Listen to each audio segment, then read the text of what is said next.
Dalam diskusi bisnis kemarin ada pertanyaan yang menjadi bahan perdebatan. Pertanyaan adalah selalu kunci awal diskusi ala kami. Kami menyebutnya dengan istilah Million Dollar Question, MDQ. Atau kalau diterjemahkan adalah sebuah pertanyaan yang kalau bisa dijawab nilainya jutaan dolar atau sangat berharga. Misalnya pertanyaan, bagaimana macetnya Jakarta jadi peluang bisnis? Jawabannya salah satunya sudah terpecahkan yaitu oleh Gojek. Sebagaimana macetnya Jakarta jadi peluang bisnis adalah Million Dollar Question. Bagi pebisnis, kemampuan bertanya adalah salah satu kunci dari terbukanya solusi. The power of question ini menunjukkan tinggi rendahnya ilmu dan pengalaman sang penanya. Kita tahu terkadang kita mendapatkan silly question, pertanyaan yang lucu dan mendasar sekali. Ya karena itulah pola pikirnya, bukan salah atau benar, namun dapat dipastikan orang tersebut memang benar-benar ingin bertanya, ingin tahu. Bagus kan? Kembali ke pertanyaan. Kekuatan pertanyaan yang tertinggi adalah MDQ,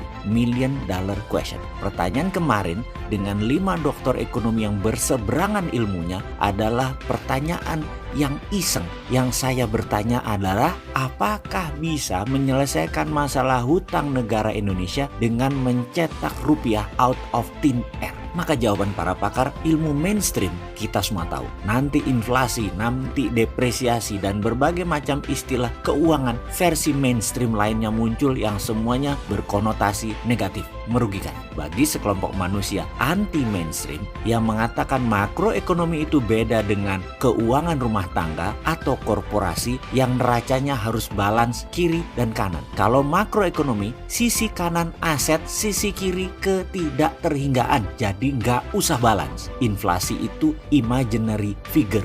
Uang bukan materi. Interest atau bunga adalah imaginary figure. Bukan real, bukan kenyataan, hanya kesepakatan. Bisa dihilangkan. Jadi ketidakterhinggaan. Teori anti materi inilah yang menjadi perdebatan sengit kemarin. Dari satu kelompok yang makan sekolah dengan ilmu mainstream ciptaan pakar ekonomi 100 tahun terakhir, di mana kalau ditanya apakah di abad 15, di abad ke-5, bahkan di abad sebelum Masehi, adakah yang namanya depresiasi atau inflasi? Ternyata inflasi tidak dikenal. Di sisi lain, anti mainstream dari Ivy League kampus juga punya self defense sendiri berdasarkan keilmuan yang berseberangan. Ini mainannya lembaga multilateral semacam IMF, World Bank saja. Inflasi depresiasi itu kita dimain-mainkan dengan berbagai istilah ekonomi berbasis matematik supaya ekonomi bisa seperti matematik dan terlihat sains. Itu komentar pakar ekonomi anti mainstream kemarin. Kalau mau solusinya ya keluar dari aturan IMF dan World Bank, keluar dari aturan mainstream. Kita sepakat bahwa parameternya harus sains, harus matematik, tapi harus juga pakai konstanta ketidakterhinggaan. Jangan dibuat batasan imaginary. Demikian terus mereka berlima saling berargumen. 2 kelompok, 2 dan 3 orang. Yang mainstream 3 orang,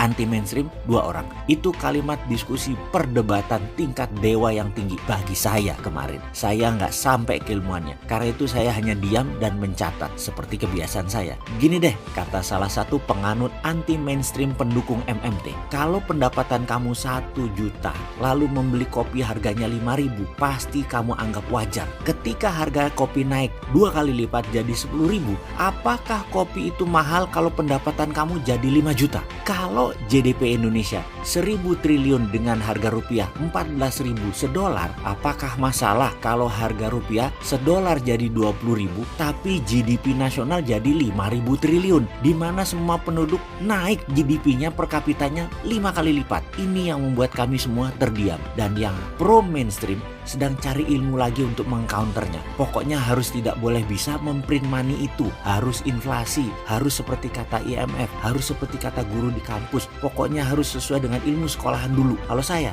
nyeruput teh chamomile daun serai hangat.